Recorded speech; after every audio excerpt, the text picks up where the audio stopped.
Kaugnay sa tinakbo ng impeachment trial at iba pang issue, kausapin natin si Palace Press Officer Yusek Claire Castro. Magandang umaga at welcome po sa Balitang Hali. Yes, good morning Rafi, good morning sa lahat ng ating mga kababayan at sumusuporta sa inyong programa. Good morning Opo. po. Duda raw po yung defense team sa impartiality ng investigasyon ng NBI tungkol kay Vice President Sara Duterte since ang NBI ay under ng DOJ na under naman ang Office of the President. Ano pong reaction nyo dyan? Unang-una naman, lawyer naman sila at alam naman nila kung ano ba yung mandato ng NBI. At alam naman din nila ay Department of Justice. So, saan sila duda doon?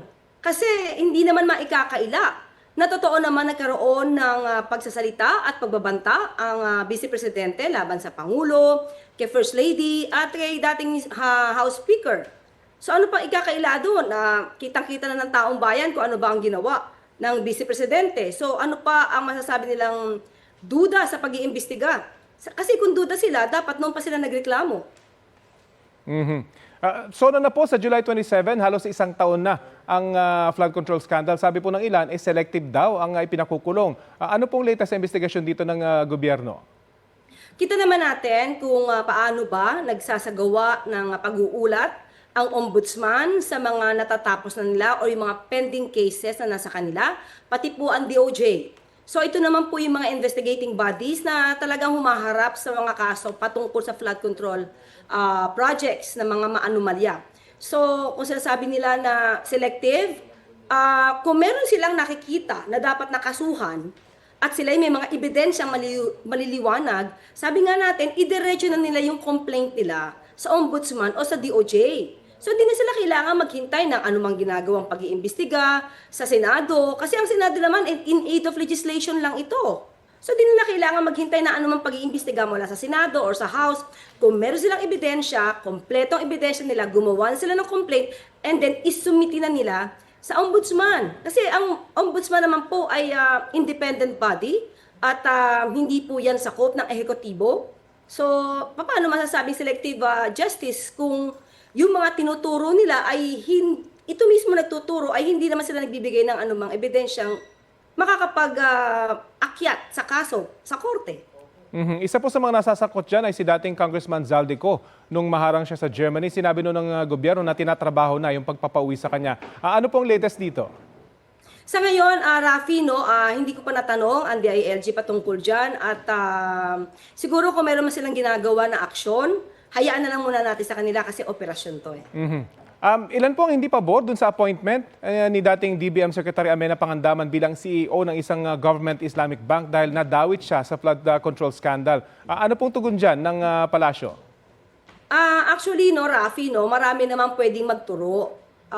Siguro kung may ebidensya sila, uulitin ko na lang, kung may ebidensya sila sa mga taong kanilang pinagdududahan, hindi po ba mas maganda na isampa na nga nila yung kaso? Sa ngayon po kasi, Sir Rafi, wala kasing kaso na pending sa ating pagkakaalam dahil yung patungkol naman sa PhilHealth funds ay na-dismiss.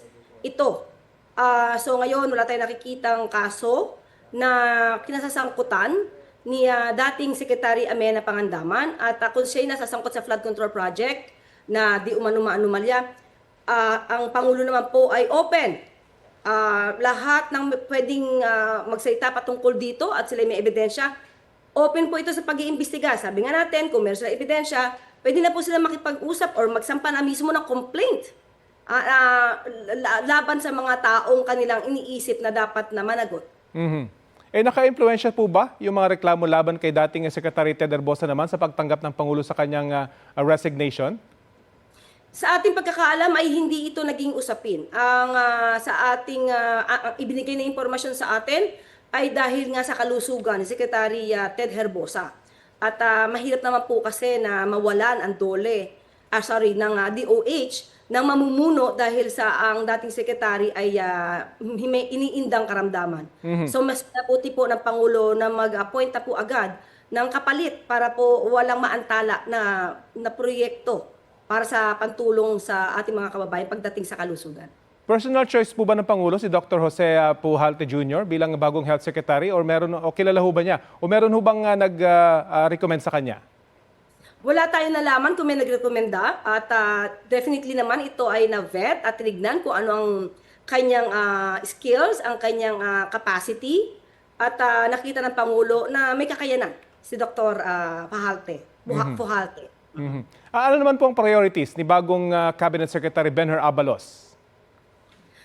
Unang-una ay dapat marami siyang mai-accomplish kasi hawak niya din yung mga yung normal na reklamo sa pay saka sa 8888.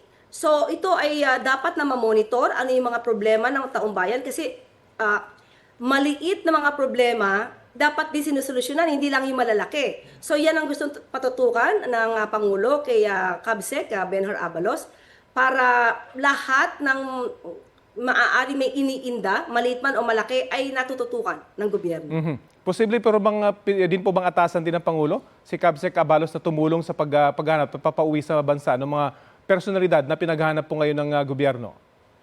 May naka-assign naman po kasi dyan na mga opisyales at pwede na maiutos ng Pangulo pero sa tingin natin ay hindi pa naman ito ang pinakamandato ng CAPSEC. May reaction po bang Malacanang doon sa sinabi ni US Secretary of State Marco Rubio na ipipressure nila yung mga bansa na mag-withdraw sa ICC kasunod ng government-wide campaign nila kaugnay nito?